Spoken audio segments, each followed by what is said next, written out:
Good morning, students. For 2 days, I have sent you assignments on writing skills, and don't think that they all are useless. No, that is the syllabus. One day I sent the writing skill, and one day I sent the extracts. For what purpose they were sent? Both types of questions are there in your unit test.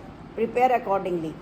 Extracts are also there from both of the poems. 2 extracts I have given. And today again I am moving towards the chapter 6 on the face of it, and scene 2 I will start today. Scene 2 where Derry has reached his home and he is conversing with his mother. From this line, mother, you think I don't know about him? You think I haven't heard things? Derry, you should not believe all you hear. Been told, have been warned. We have not lived here 3 months, but I know what there is to know, and you are not to go back there.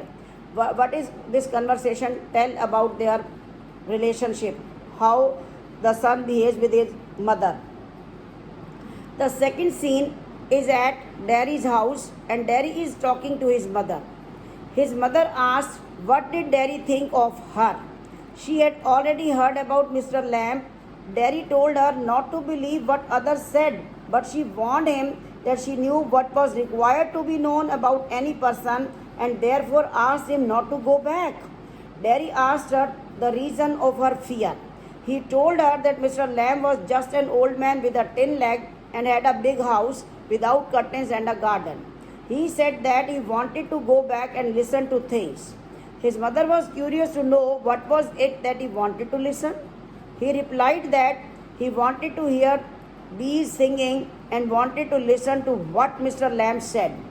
But she did not find it suitable, and so she told him to stay at home and think about what he wanted to.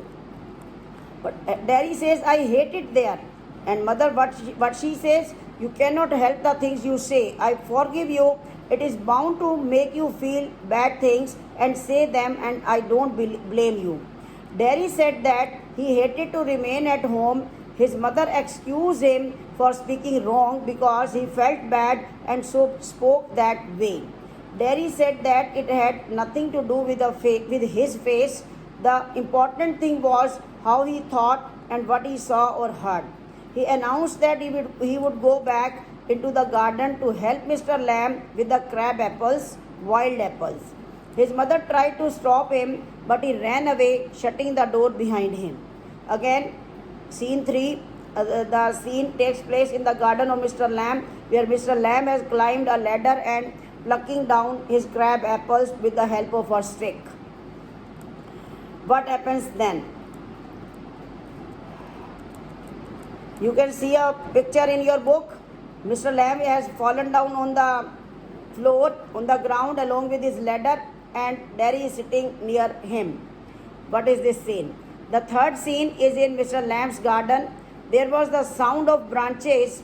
Mr. Lamb was talking to himself while he was plucking the apples. Suddenly a harsh sound of the cracking wood was heard, and the ladder fell on the ground. Mr. Lamb fell too. Derry opened the gate. He was still breathing rapidly and declared to Mr. Lamb that he had returned. He looked at him and found him lying on the ground. He went near him and tried to talk to him, but no one replied. What has happened? Mr. Lamb was no more. He was dead. Derry kept on calling him by his name, Mr. Lamb, Mr. Lamb, and suddenly started crying. He did so because he had realized that Mr. Lamb was dead. Here the drama ends.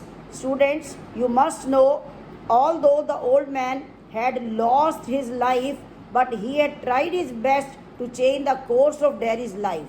He had shown a new direction to this child who had lost his interest, his excitement towards life. He believed in only negative thoughts and negativity. He did not wish to stay in the company of people, and the whole credit goes to Mr. Lamb, who showed him a true way to live this life. He himself is no more. He was 70 years old, but he has changed the course of Derry's life. Derry was 14-year-old boy Now he has come to know that life is very precious. It cannot be lost just because of an impaired face. He had learnt that only the appearances are not valuable. Appearances can be deceptive. Handsome is that handsome does, and he recalls the story of princess and beast also. And a beast was converted into a prince when the princess kissed him. And now he had come to know that God had given him many precious organs, many precious body parts, two eyes, two ears, nose, and mouth, and even brain. He was a brainy person, and he could do whatever he chose. So he had realized that life is very valuable, and it must be lived with liveliness. Thank you.